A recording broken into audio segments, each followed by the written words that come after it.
Hello friends, আজকে ইংরেজি basic গ্রামারের একটা অতি গুরুত্বপূর্ণ বিষয় how to make interrogative sentence, অর্থাৎ প্রশ্নবোধক বাক্য আমরা কীভাবে তৈরি করব সেটা নিয়ে আলোচনা করব। তো তোমরা যারা বেসিক লার্নার আছো, যাদের অসুবিধা হয় ইংরেজিতে ইন্টারোগেটিভ সেন্টেন্স তৈরি করতে, অবশ্যই ভিডিওটা তোমরা শেষ পর্যন্ত দেখবে। আশা করি তোমরা উপকৃত হবে। তো চলো শুরু করা যাক। দেখো, একটা সেন্টেন্স প্রথমে নিয়েছি, আমি একজন ছাত্র।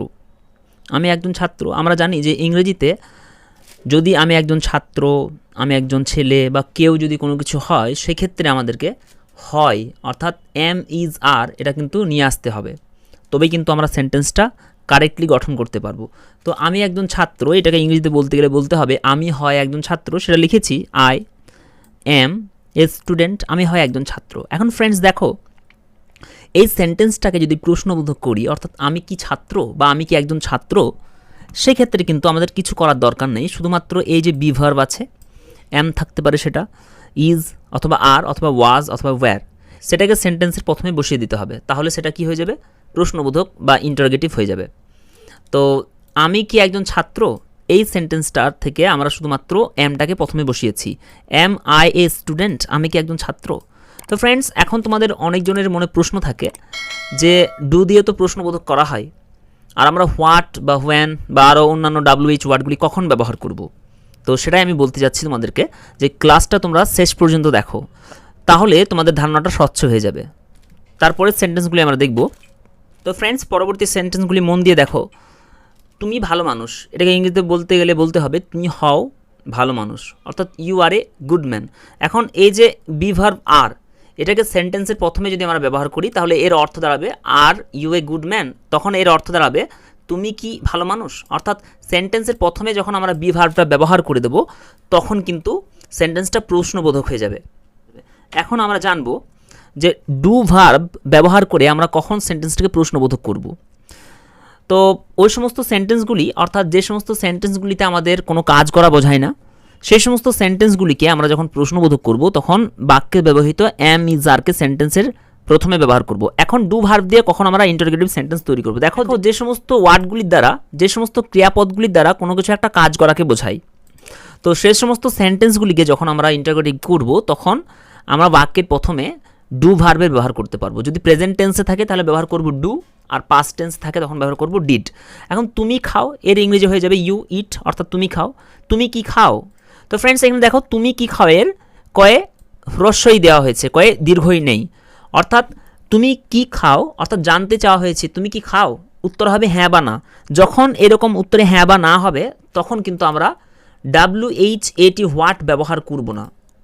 WHAT হোয়াট ব্যবহার করব না, শুধুমাত্র ডু ভার্ব ব্যবহার করব। আর হোয়াট কখন ব্যবহার করব আমি বলছি। দেখো, এটা প্রথমে তুমি কি খাও, যা ছিল তাই, ইউ ইট, এর আগে শুধুমাত্র প্রেজেন্ট টেন্স থাকলে ডু, আর পাস্ট টেন্সে থাকলে ডিড, অর্থাৎ ডু ইউ ইট, অর্থাৎ ডু ইউ ইট, তুমি কি খাও, উত্তর হবে হ্যাঁ বা নাতে উত্তর হবে। কিন্তু যদি বলা হয় তুমি কি কয়ে দীর্ঘই কি খাও, অর্থাৎ তুমি কি খাও সেটা কিন্তু জানতে চাওয়া হয়েছে, সেক্ষেত্রে কিন্তু আমরা ডু ইউ ইট ব্যবহার করতে পারবো না। সেক্ষেত্রে আমাদেরকে একটা হোয়াট ব্যবহার করতে হবে সেন্টেন্সের প্রথমে, অর্থাৎ WHAT হোয়াট, এটা ডুটা ডুই থাকবে।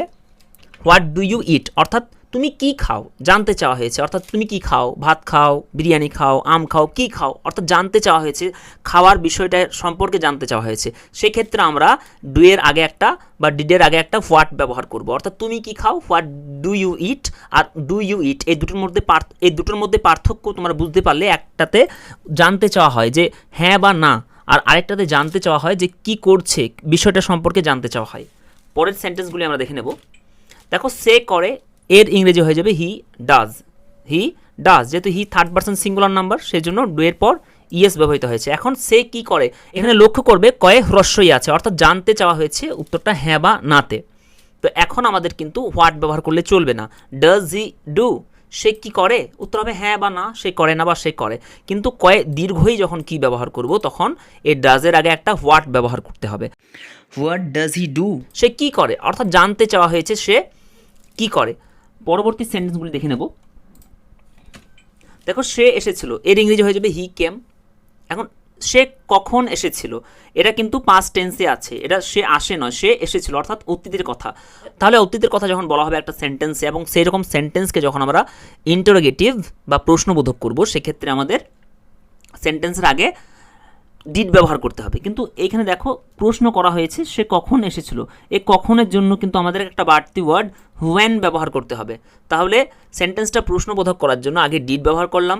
দেখো এই সেন্টেন্সটা হি কেম, এর আগে ব্যবহার করেছি did he came, did he came, সে কি এসেছিল, এটা হয়ে যাবে সে কি এসেছিল, ডিড হি কেম এর বাংলা অর্থ হবে সে কি এসেছিল। এখন বলা হয়েছে কখন, সেই জন্য এর আগে WHEN, when, when did he came, সে কখন এসেছিল। তো ফ্রেন্ডস এই ব্যাপারটা তোমরা লক্ষ্য করো, দেখো এই সেন্টেন্স আমি লিখেছি হোয়েন ডিড হি কেম, আবার এই নিচের সেন্টেন্সটা লিখেছি হোয়েন হি কেম।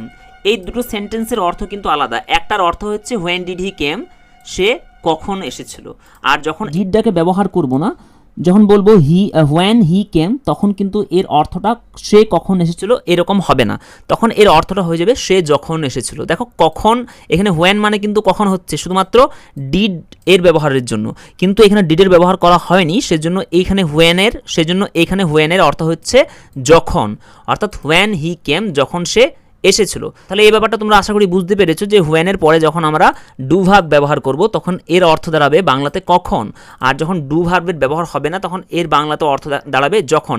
এখানে কিন্তু প্রশ্ন করা হয়নি, এটা কিন্তু প্রশ্নবোধক বাক্য নয়। যখন সে এসেছিল, সে যখন এসেছিল এরকম বলা হবে, এটা কিন্তু প্রশ্নবোধক বাক্য নয়, কিন্তু এটা কিন্তু ইন্টারোগেটিভ সেন্টেন্স। তো ফ্রেন্ডস আশা করি তোমাদের বেসিক আইডিয়াটা ক্লিয়ার হয়েছে যে কীভাবে আমরা একটা সেন্টেন্সে ডু ভার্ব ব্যবহার করে প্রশ্নবোধক করব, এবং কখন ওয়াজ, ওয়্যার, অ্যাম, ইজ, আর ব্যবহার করে সেন্টেন্সটা আমাদের প্রশ্নবোধক করতে হবে। তো ভিডিওটা তোমাদের যদি একটুও ভালো লেগে থাকে অবশ্যই চ্যানেলটা সাবস্ক্রাইব করে দেবে পরবর্তী ভিডিওর জন্য, এবং অবশ্যই লাইক করতে ভুলবে না। এতক্ষণ পর্যন্ত ধৈর্য সহকারে দেখার জন্য অসংখ্য ধন্যবাদ। Thank you for watching the video.